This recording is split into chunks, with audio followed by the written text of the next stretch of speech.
Bismillah ar-Rahman ar-Rahim. The next chapter in the discussion is his sallallahu alayhi wa sallam's upbringing, the upbringing of the Messenger sallallahu alayhi wa sallam. So, as I mentioned, this is a concise seerah, very short. It doesn't go into detail. It mentions facts and it moves on. So, the Holy Prophet sallallahu alayhi wa sallam's father passed away, and I mentioned there are different opinions. When he was still in the womb, which is the more preferred opinion. One opinion is that the Messenger ﷺ was 2 months old. Another opinion is that he was 7 months old. And a third opinion is that the Prophet ﷺ's father passed away when he was 28 months old. As I mentioned, the more correct opinion that's been taken and that is understood is that the Prophet ﷺ was still in the womb of his mother when his father, who was on the business trip, passed away to Syria. His mother ﷺ passed away when he was, two opinions, 4 years old, and the more preferred and accepted opinion is when Sayyidatuna Amina was 6 years old. So at the age of 6, the Prophet ﷺ's mother passed away. At the age of infancy, meaning in the womb, not even infancy, when he was still in the womb, his mother had passed away. After this, after the passing of his mother, his grandfather, Abdul Muttalib, became his guardian. So he was transferred to the guardianship of his grandfather, Abdul Muttalib. When he reached the age of 8 years, 2 months, and 10 days, his grandfather, Abdul Muttalib, passed away. And his affairs were then entrusted to his uncle, Abu Talib. So, if you can imagine that the Prophet ﷺ's childhood, he went through immense trauma and immense difficulty in terms of his parents, in terms of those who were his guardians. So he was, again, without a father when he came into this world, alayhi salatu wassalam. He lost his mother when they were journeying to visit the grave of the father. And so at that junction, Amina radiallahu ta'ala anha passed away. Then at the age of 8, he was under the guardianship of his grandfather, Abdul Muttalib, and Abdul Muttalib also passed away. So 3 very, very close individuals in a short space of time that the Prophet ﷺ lost in his infancy. The Prophet ﷺ had not reached even teenage years yet. Okay, so he was still in his infancy and childhood when the Prophet ﷺ lost this type of support network that he ﷺ had. At the age of 12 years, 2 months, and 10 days, he went to Syria with his uncle, who was then in charge of his affairs, Abu Talib. When he arrived at Busra, Buhayra the monk saw the Holy Prophet ﷺ and recognized him by his attributes. He approached the Holy Messenger ﷺ, took hold of his hand and said, "This will be the messenger of the Lord of the worlds. Allah has sent him as a mercy for mankind, and since your arrival from Aqaba, every stone and tree has bowed down in prostration, and they do not bow down except for a prophet. We find him described in our scriptures, and he is well known to our predecessors." He then said to Abu Talib, "If you go further to Syria, then the community of Jews that reside there will most surely kill him." So Abu Talib returned him for fear that they would harm him.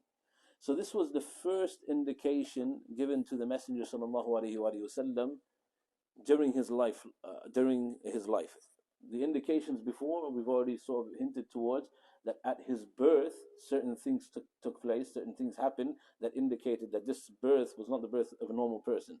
There was tremendous attributes that would be attributed to this individual. In fact, the Kisra, the balcony shaking and falling down, were an indication that entire ruling empires would fail because of Muhammad sallallahu alaihi wasallam. So that was at the time of birth. And then afterwards, this was the occasion where the Prophet sallallahu alaihi wasallam was identified by somebody else. And this is an authentic narration and has been reported that during this expedition to Sham, or on the way to Sham, they come across, and obviously as an expedition caravan, you stop and you rest and then you move forward and you do business, etc. So the Prophet ﷺ, when he reached a particular place, there was a Christian monk by the name of Buhayra. And Buhayra was well versed in the literature and the teachings of Christianity.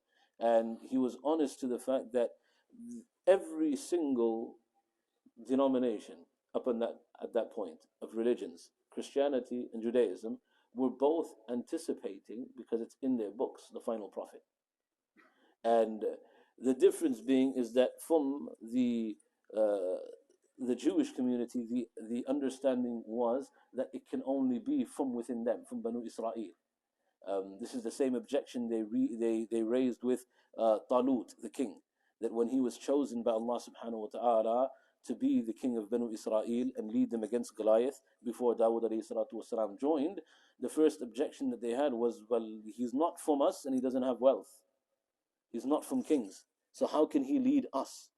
And so this is a similar attitude that they displayed at the time of the Prophet ﷺ, that if an Arab was to have claimed the prophethood and to fulfill that prophecy, it would have gone against the beliefs that they believed that it had to be from Banu Israel.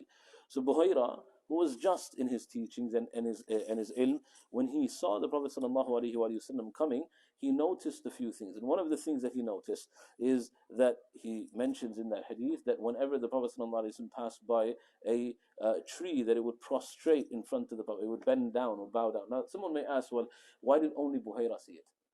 Right? If this is happening as the Prophet ﷺ is coming, why is Buhayra the only one who's observing this? Because Allah subhanahu wa ta'ala, and the answer is probably yes, it is only Buhayra that saw this and observed this. Because Allah allowed him to see it. It wasn't meant for everybody else's eye. It was only meant for Buhayra to observe, so that the justification of his previous scriptures would be consolidated. And he then approached Abu Talib, and he approached the Prophet ﷺ just by this observation. Is this the only time that inanimate objects acknowledge the Messenger ﷺ? No. After prophethood, or even before prophethood, the Prophet ﷺ, he says that I can point out the stones on the Mount of Hira, that when I used to pass by them, forget prostrating, I would hear them saying to me, Assalamu alayka ya Rasulullah. So this thing of inanimate objects acknowledging the prophethood and nubuwwah of Rasulullah ﷺ is not new, and it's not simply an isolated case. It happened on many occasions. And again, I don't want to spend time on that of why it's possible. Look, it's a very simple thing. The system of the world is governed by Allah's systems, but Allah can and at times does break those systems. The systems are not absolute because they belong to Allah. So night, day, rain, certain things, the passing of days, Monday, Tuesday, Wednesday, or whatever you want to call them in different language. You have a different system of the ecosystem, the system of life, how people come into existence. They're all systems that do belong to Allah. They're not from anybody else. That's why when people objected to Isa alayhi salatu wassalam, Allah subhanahu wa ta'ala's argument to that is that, subhanAllah, you're objecting to a system that I have created. The reproduction system of humans comes from the coming together of a male and a female. If I decide to change that for a particular occasion, it's still my system. It's still me that's doing it. And I've done that system of reproduction doesn't have an infinite process. It comes to a point where there has to be a beginning. That beginning was without that system. When Adam alayhi salatu wasalam and Hawa was created, it wasn't from the system of a male and a female coming together. And so when people have objections, and look, if it's someone who doesn't believe in Islam and they have an objection, you can understand why. But sometimes Muslims themselves, how could it be that a tree said salam to the Prophet ﷺ? Or how could a tree or a stone speak? This is not understanding the capabilities and acknowledging the abilities and qudra of Allah subhanahu wa ta'ala. And there are numerous occasions where things like this occurred. That once the Prophet ﷺ was out in an area which was secluded, there weren't many inhabitants. He was by himself and another companion. And they came across a Bedouin. And the Bedouin, being abrupt, harsh, had some words with the Prophet ﷺ. And the Prophet ﷺ was calling him towards Allah subhanahu wa ta'ala. And he said, okay, other than who's with you, tell me who can testify that you are the Prophet of Allah. And then he said, forget who can testify, ask that tree to testify for you. So the attitude was very rough and rigid, and and sort of aggressive to the Prophet ﷺ, that go, if you're really the Prophet of Allah, then ask the tree to acknowledge that you're the Prophet of Allah. And the Prophet ﷺ said, if it does, will you accept? Now you've put the challenge down because you know that a tree can't talk. But if it does acknowledge that I'm the Prophet of Allah, will you then accept? And so he said, Bedouins, though harsh, they were very pure. And so he said, if it does, then I will accept. Again, still confident that how is a tree going to say anything? How is it possible? So the Prophet ﷺ in the hadith indicates and beckons towards the tree, and he summons it with his finger, alayhi salatu wasalam. And it comes in the hadith that the tree uproots itself, makes its way to the Messenger ﷺ, and then in front of this other Bedouin, he says, Ashhadu an la ilaha illallah wa annaka Rasulullah, and then it goes back into the ground. And the Bedouin, when he sees this, he says, Ashhadu an la ilaha illallah wa anna Muhammad Rasulullah. So it's not isolated, these incidents where the inanimate objects acknowledge the Messenger ﷺ. When the Prophet ﷺ was on a mount,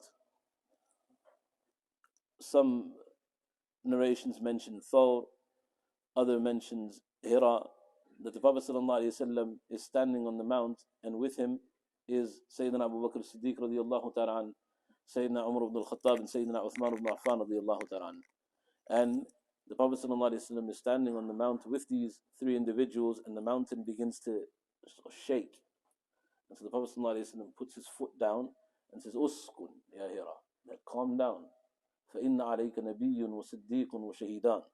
Because standing on top of you is the Prophet of Allah, Siddiq, meaning Abu Bakr radiallahu, and two shaheeds, the two martyrs that will unfortunately have to go through the process of martyrdom. And so even the mountain acknowledged who the Prophet ﷺ was. And it was doing this out of joy that the Prophet ﷺ was standing on top of him. So these incidents are not isolated. They happened, and we from the Ahlul Sunnah wal Jama'ah believe that it's not beyond the realm and scope of Allah subhanahu wa ta'ala that something like this can happen. And it happened too in front of Buhaira, that he's observing that these trees are bowing down every time the Prophet ﷺ passes by. And so he realized immediately that this is the prophecy manifesting in front of my eyes, that what we have read in our scriptures, that a person will come whose name is Abdullah, will be from the Arabian Peninsula, then this is this individual, because no tree ever prostrates to anybody other than a prophet of Allah. And so he came and warned Abu Talib that if you take your nephew any further, then there's a threat to his life. The Holy Prophet ﷺ traveled to Syria for a second time with Maysara, the slave of Khadija radiallahu ta'ala anha. And this was on a business journey. So Khadija radiallahu ta'ala anha was a business woman, and she would, with her slave, employ different people to take their caravans and go for trade. And so Maysara went with the Prophet ﷺ on one business expedition, and he came back and he reported to Khadija radiallahu ta'ala anha of all the beautiful qualities that the Prophet ﷺ possessed. His honesty, his sidq, the truthfulness that he had on his tongue, etc., his business acumen, and how he was just in business. And so when he returned on a business expedition, the slave of Khadija radiallahu ta'ala anha, on an expedition for her prior to marrying Khadija radiallahu ta'ala anha. When they arrived in Syria, he rested beneath the shade of a tree near a monk's cell. The monk said, no one other than a prophet of Allah has taken rest beneath this tree. So this was a second time, again this is before prophethood, because he married Khadija radiallahu ta'ala at the age of 25, and he became a Nabi of Allah at the age of 40. So this is before prophethood. So this is the second occasion where somebody else, through religious scriptures and the signs that they observed in those religious scriptures, acknowledged that the Prophet ﷺ was actually a prophet of Allah. Maysara also used to say, at midday, when the heat intensified, I would observe two forms descending from the heaven, who I saw then shading Muhammad ﷺ. And what that would be was two angels would descend, and they would shade the Messenger ﷺ in that intense heat. When he alayhi salatu wasalam returned from the journey, he married Khadija radiallahu ta'ala anha bint Khuwaylid. He at that point was 25 years, 2 months and 10 days old. Other opinions have also been mentioned. At the age of 35, the Holy Prophet sallallahu alaihi wasallam was present at the renovation of the Kaaba and set the black stone in its place with his blessed hands. So this is a very brief synopsis of the different occasions during his upbringing up until being made a prophet of Allah subhanahu wa ta'ala. Allah subhanahu wa ta'ala grant me the understanding, all of you the understanding. وآخر دعوانا الحمد لله رب العالمين سبحان الله بحمده سبحانك اللهم وبحمدك نشهد أن لا إله إلا أنت نستغفرك ونتوب إليك جزاكم الله